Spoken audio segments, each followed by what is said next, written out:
Dominique has his laid out this way. I need to turn mine around because I start from the shoulder and I move back. And then Dominique will obviously explain his process there too. Okay, so when so you know, these diagrams have all been passed out to you, so if you want to take notes on cuts and stuff, you need little packets. Okay, so I go jowl, then I move into the shoulder. So it's shoulder, butt, picnic, roast. Okay, then I move into the belly. Then I move into the saddle, and then I move into the leg, okay? The hock, and then I have the shrotter as well, okay? At the restaurant, I called Patrine specifically and said, look, I need a 130-pound pig because I want to put everything on one plate and call it the whole hog. I did this about 3 years ago. So she and I talked, we got everything figured out, and she's raising pigs that I can get that will work for that. And it's part of the education for me to say, hey, look, man, I'll take the head, I'll make it into a head cheese croquette. You know, I take the hock, I cook it with my shoulder.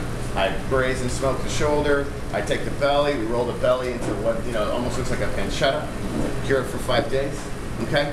Take the saddle and all the chops and sell them on the plate. So the whole entire pig is on the plate. So it's every single time that dish goes out, if I'm perchance in the dining room, someone will call me over and say, can you go through this process with me? And it's just, you know, I'm winning, I'm winning. So it makes me happy. Okay, so I go with the, right in with the chow. And the charcuterie book is beautiful because it just explains, there's little lobes in here that you want to pick out. This is probably the easiest piece to cure. It's the first piece that I started out with.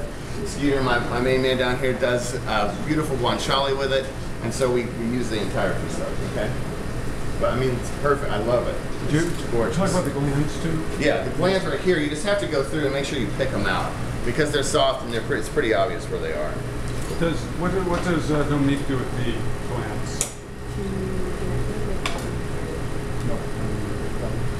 They keep everything because in this case they would take the jowl, they'd be cooking it in a bouillon to go into boudin or head cheese. What kind So of they keep the glands in. glands are they? What kind of glands are they? I think they're just like lymph nodes. Yeah, they're lymph cells basically.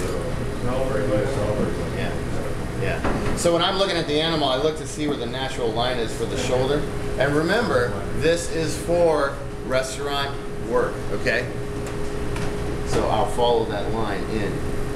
Dominique's probably having a heart attack right now. I've had a lot of questions. Why? Why? Get in some water. I don't know. Okay. And I go through. So you don't use a saw? No, I try and use as much as I can. So I don't get any sort of incineration. Bone dust. Yeah. Bone dust. Okay, you'll notice if you use you know, meat that's been bandsawed, there's bone dust all over it. We have no saws at the restaurant. The only saw that I use is this one right here, and I primarily use this for my beef. Just because those are big bones. So he went through the shoulder, Right. and then the spine. Exactly. Which ribs are you going to move? Right here, I just basically go through the first two. Yeah. Okay? You're splitting scalp. Exactly. Turn it over, look at it from that perspective, take the bones out, and then I have my boneless shoulder, okay? I just got back from a cruise and the chef had done a neck roast. What could you point that out? Or The neck isn't on here, but the neck is a beautiful piece, so if you would look But at it would this, come from there into there? this is one thing I like to do in our classes, is I'll dismember the entire animal and then we'll put it all back together again. From the bones, because then you kind of get reinforced with the idea of what it is that I'm talking about. So the neck obviously goes this way. Yeah. It's got very similar marbling.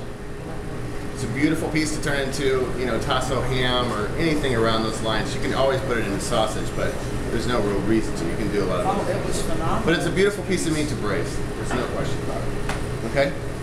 So I will, in fact, take this off. So you can see where the chops begin. You know, this is a beautiful chop right here. In my opinion, this is probably the best chop because it does have some of the fat back getting ready to go into it.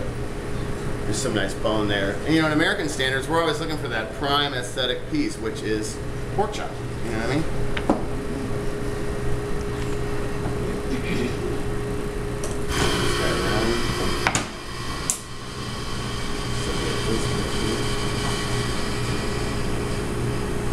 Okay, so I'm gonna go into the belly, remove the belly. You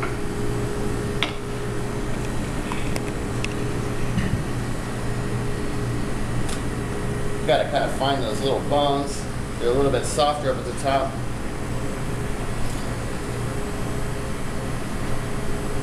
And you use the whole belly for what?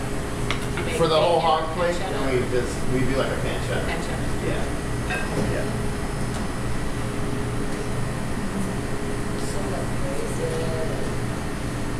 Yeah, you can do anything.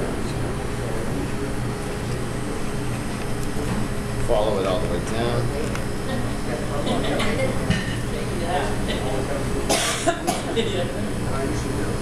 How did the American method evolve? How did the American method evolve? How did the method evolve? Yeah, I mean, given that the French and the Europeans already had a separation method where they were carving up the meat and cutting it in.